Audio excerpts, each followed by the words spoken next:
Selamat pagi Bapak Ibu. Selamat pagi. Iya, biasanya kalau sudah semangat begitu pendetanya ikut semangat juga khotbah gitu ya. Gimana, sehat hari ini Bapak Ibu? Hari ini saya sebenarnya diajak oleh Yayasan Dianapura dengan unit-unit yang ada di bawahnya. Nanti mereka akan present a song, mereka akan nyanyi di hadapan Bapak Ibu sekaligus semacam sosialisasi bahwa Yayasan Dianapura termasuk Undira, PPLP, klinik Dwi Citra Mandiri itu ada di bawah Yayasan Dianapura yang dikelola oleh Gereja Kristen Protestan di Bali. Dan sekaligus kebetulan saya kesini hari ini sambil menyelam minum air gitu ya, atau sekali mendayung 2 pulau terlampaui, saya manfaatkan untuk melantik rekan-rekan sekerja yang menjadi majelis jemaat gabungan antara Bukit Doa dan Bukit BID, Bukit Doa International Christian Church gitu. Betul begitu ya? Sebentar nanti setelah saya khotbah akan panggil mereka untuk saya lantik bersama-sama menjadi pengurus bersama. Kok ada pakai pengurus-pengurusan Pak?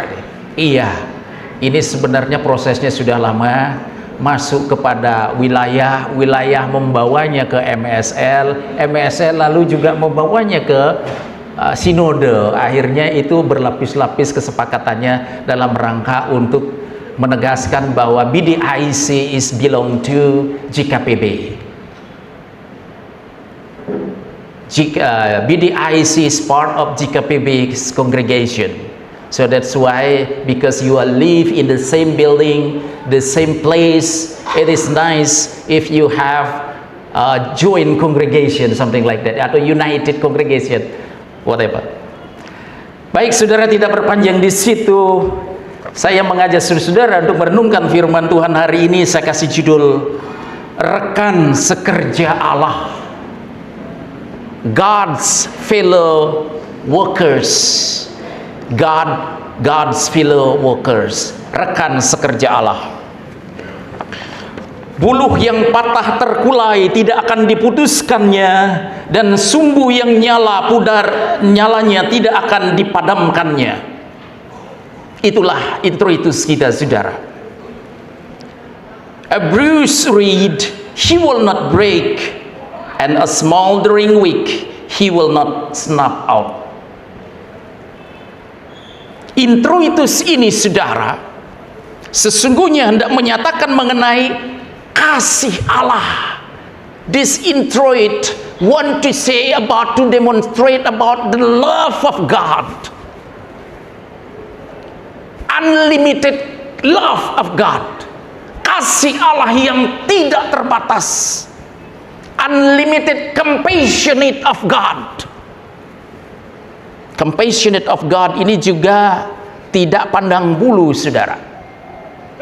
Kasih yang belas kasih yang tidak terbatas ini itu nggak pandang bulu, saudara.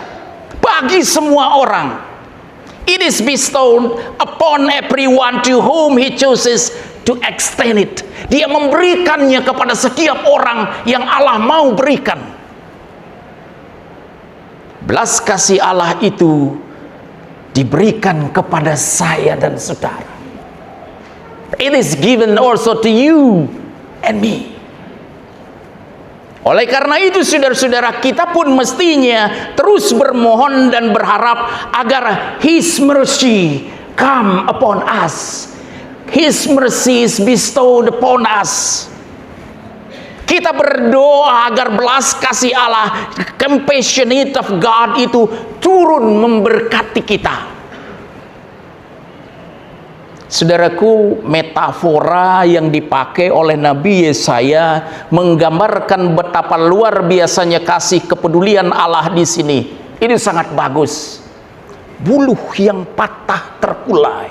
Bayangkan, saudara, saudara tahu buluh kan? Buluh ya semacam pohon bambu gitu lah ya. Buluh yang patah terkulai aja golek-golek gini, Bu, tidak akan diputuskannya, dan sumbu yang pudar nyalanya tidak akan didampah gitu ya. tidak akan dipadamkannya.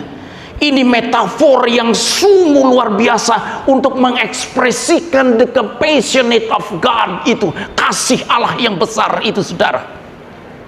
Konteksnya, saudara, ketika itu Israel dibebaskan dari Babilonia menuju Yerusalem.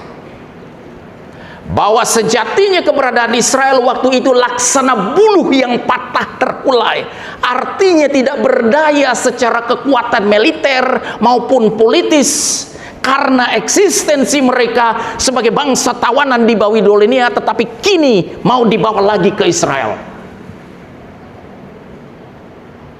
Tuhan mau menegakkan eksistensi Israel. Israel tidak dibiarkan terkulai dan ditinggalkannya di tanah pembuangan Babilonia itu. Meskipun Israel seperti buluh yang pudar nyalanya, mungkin keblit gitu semeton, tetapi Tuhan tidak akan memadamkannya. In reality, Israel's nation at that time was like a bruised reed, powerless in terms of both militarily and politically. Due to their existence as a captive people, captive nation, yet God intended to restore their nation. God willing, God would like to take them again back to the Jerusalem. Though Israel was like a smoldering wick, He would not let that nation be extinguished. Inilah compassionate of God. This is the compassionate of God itself. Inilah belas kasih Allah.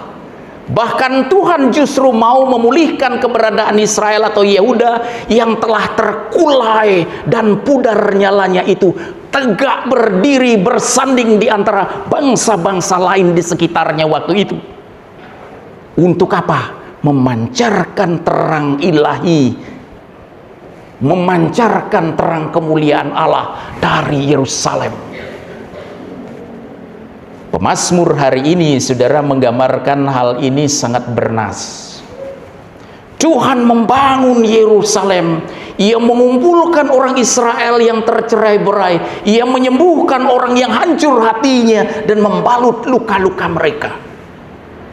Israel dipanggil pulang dari Babilonia ke Yerusalem tidak lain adalah untuk tugas utama membangun Yerusalem, Temple of Israel itu, saudara, Jerusalem. Dan sebagai simbol utama, Israel atau Yerusalem itu adalah merupakan kebanggaan, simbol identitas Israel, baik sebagai pusat agamis maupun politis. Karena itu, saudara-saudara, kalau berbicara soal Temple of Jerusalem atau Bait Allah Yerusalem yang sampai sekarang mungkin masih diperjuangkan oleh bangsa Israel, itu sebenarnya simbol dari kekuatan Allah, simbol identitas Israel, simbol pusat agamis Israel, pusat agama.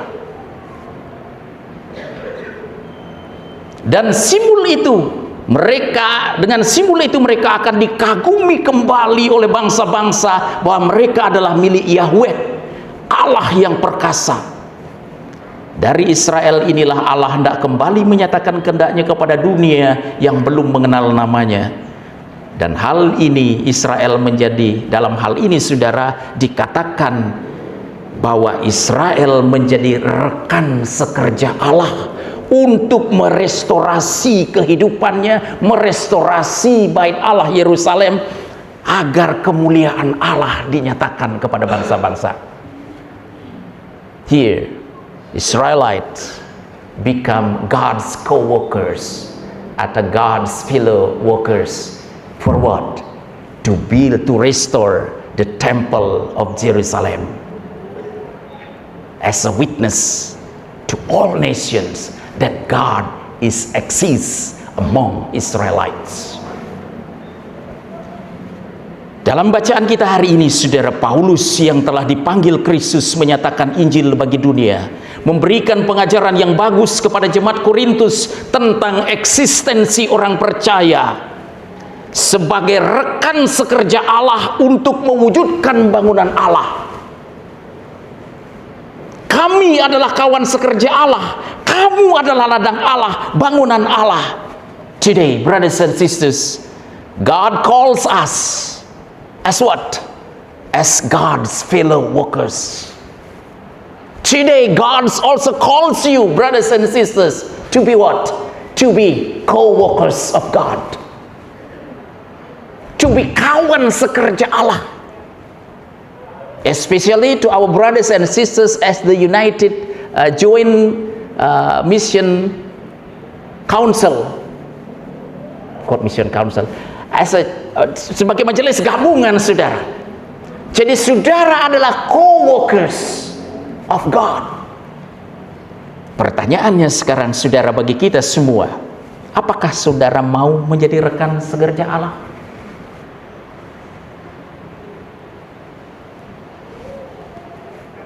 To you all, brothers and sisters, are you willing to be God's fellow workers? Apakah saudara bersedia ikut membangun ladang Allah dan membangun milik Allah ini, saudara? Are you willing to be God's field, God's building, brothers and sisters? This is a very serious question. Bapak Ibu datang setiap minggu, datang dalam fellowship bersama, ibadah berdoa bersama. And then I ask you this question. Apakah saudara mau menjadi kawan sekerja Allah? Rekan sekerja Allah?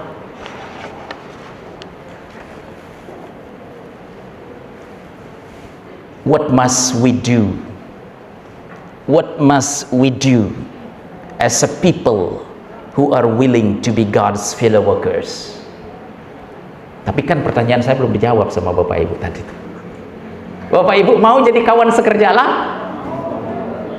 Wah, dengarnya maunya cuma satu aja loh di situ dong. Are you willing to be God's co-workers?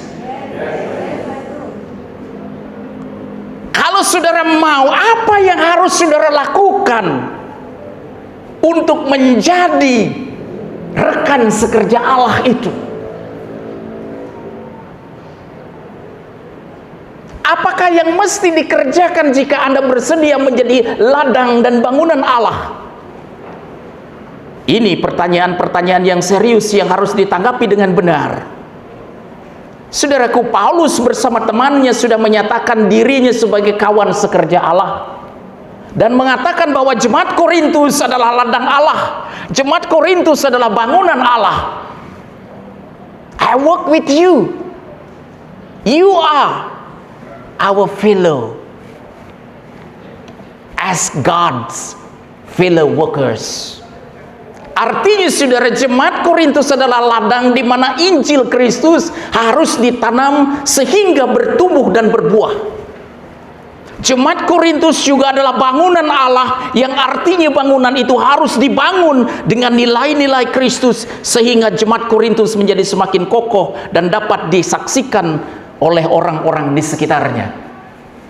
I think, brothers and sisters, the position of this church is very strategic place among all religions. And always people who want to visit Bali, I suggest please come to Bukit Doa Nusa Dua, because that's a very nice place, and also they side by side with other religious place. Dan setelah itu Anda bisa pergi ke Pandawa, Melasti, jadi very close, very easy gitu ya. Saudara, dasar atau batu penjuru gereja atau batu penjuru jemaat adalah Kristus. Tugas kita sekarang adalah terus melanjutkan proses pembangunan bangunan Allah ini. It is your task also, brothers and sisters. Tugas kita sekarang ini, terus kita bangun yuk Bukit Doa. Pak Al dan kawan-kawan, let's we continue to work with God to build BDIC, because you are God's fellow workers. Mari saudara-saudara, bangun bukit doa ini, karena inilah bangunan Allah, ini ladang Allah, and you are all kawan sekerja Allah. Kita dipanggil untuk melanjutkan pembangunan jemaat Kristus dengan material yang berkualitas, saudara, sehingga bangunan itu menjadi kokoh dan indah.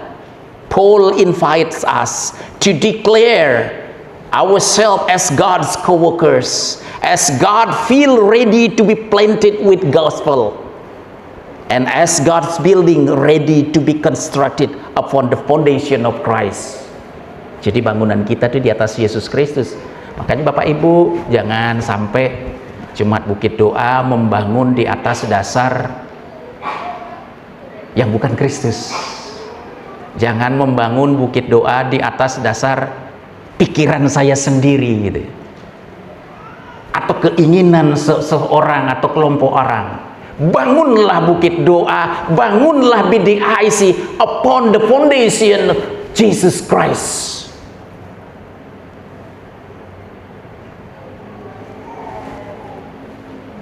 Di zaman akhir ini, saudara, banyak sekali muncul bangunan-bangunan yang imitatif, kamuflatif gitu ya. Samar-samar seperti gereja, padahal itu adalah trik setan untuk menyesatkan para pengikut Kristus. Menawarkan hal-hal yang menggoda, menggiurkan, baik secara material maupun seksual. Seksual juga, saudara. Karena itu mari kita berhati-hati, firman-Nya itu jelas mengatakan, sebab tidak ada seorang pun yang dapat meletakkan dasar lain daripada dasar yang telah diletakkan, yaitu Yesus Kristus. Juga saya dan saudara sekarang adalah, mari melanjutkan dasar Kristus dengan baik dan berkualitas. Saudara bisa membangun pelayanan yang berkualitas dengan emas, kan begitu Paulus. Saudara bisa membangun pelayanan saudara dengan perak. Saudara bisa membangun pelayanan saudara dengan batu permata, dengan kayu. Pertanyaannya kemudian, adakah saudara yang mau membangun kualitas bangunan Allah itu dengan rumput kering atau jerami? Yang sangat mudah tersulut dan hangus? Our task now is to continue building upon Christ, creating a structure that is both beautiful and solid. You can build using material of gold, silver, precious stones, or with wood. Or, conversely, do you intend to build God's structure using dry grass, straw, that easily catches fire and burn? Terakhir Bapak Ibu, sekarang inilah waktu-waktu yang diberikan kepada kita oleh Tuhan untuk membangun bangunan Allah ini. Sekarang inilah waktu-waktu Anda memberikan yang terbaik, berkualitas, karena semuanya itu akan diuji oleh Tuhan. To all our friends, brothers and sisters from YDP, Dianapura Foundation, I call you now also. Bangunlah yayasan saudara, unit-unit saudara atas dasar kekuatan Kristus, dengan emas, perak, precious stones, jangan dengan jerami atau rumput kering. Kelak pekerjaan masing-masing akan tampak, karena hari Tuhan akan menyatakannya. Dan masing-masing orang akan diuji dengan api. Jika pekerjaan yang dibangun seseorang tahan uji, akan mendapat upah. Jika pekerjaannya terbakar, ia akan menderita kerugian. Each one's work will become clear, because it will be revealed by fire, and the fire will test each one's work. Anyone's work which has built on it endures, he will receive a reward. So from now on, let be a good God's co-worker who work responsibly with a good quality of material. Nah, saudara, material apa yang saudara sudah berikan atau yang akan saudara berikan untuk pembangunan rumah Tuhan ini, untuk pembangunan iman saudara?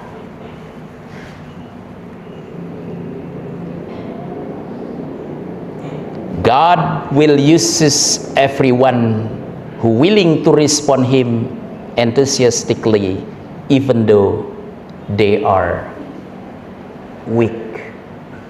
Even though we are weak, brothers and sisters, but God still give opportunity to all of us. Remember that a bruised reed He will not break, and a smoldering wick He will not snuff out. Buluh yang patah terkulai tidak akan dipatahkannya, dan sumbu yang pudar nyalanya tidak akan dipadamkannya. Tuhan memberkati.